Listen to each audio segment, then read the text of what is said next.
Welcome to Bakes and Blenders.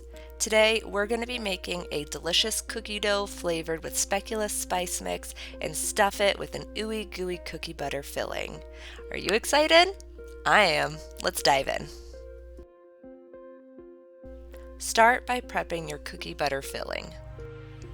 Scoop between 1 teaspoon and half a tablespoon of cookie butter onto a tray lined with wax or parchment paper.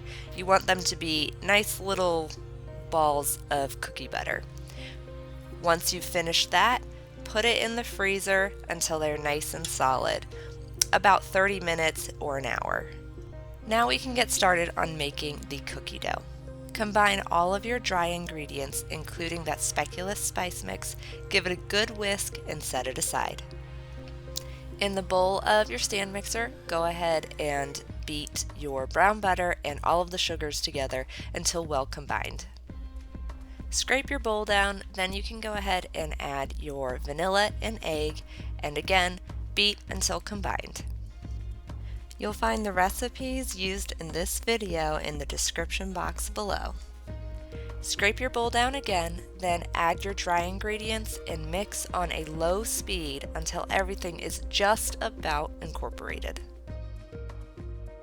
The Speculaas spice mix consists of cinnamon, cloves, nutmeg, white pepper, anise, ginger, and cardamom, so it gives this cookie dough so much flavor.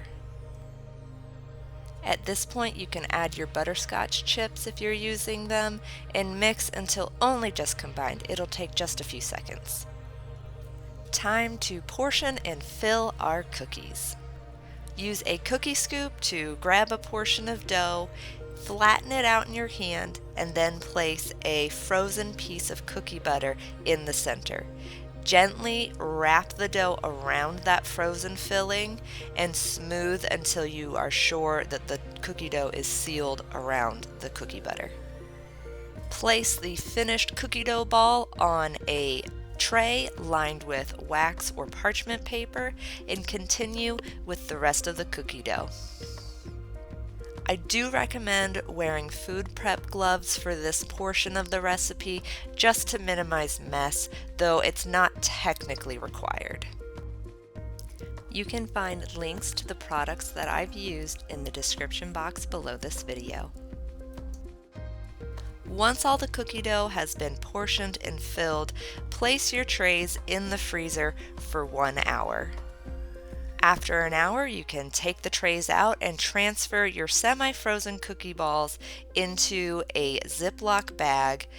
Place that back in the freezer and let that freeze for another 3 hours minimum, but I always leave it overnight. Take the cookie balls straight from the freezer and put them onto your prepared baking sheet, and you'll be having a hot, gooey cookie in no time. Now make sure to let them cool for a bit before you dig in, because with that cookie butter filling, these cookies are more fragile than your normal drop cookie. These cookies are at their absolute best when they've cooled down a bit, but the inside is still nice, warm, and gooey. Absolute perfection. If you'd like to see more of my cookie videos, check out the playlist on your screen right now. I'll see you in the next one. Happy baking!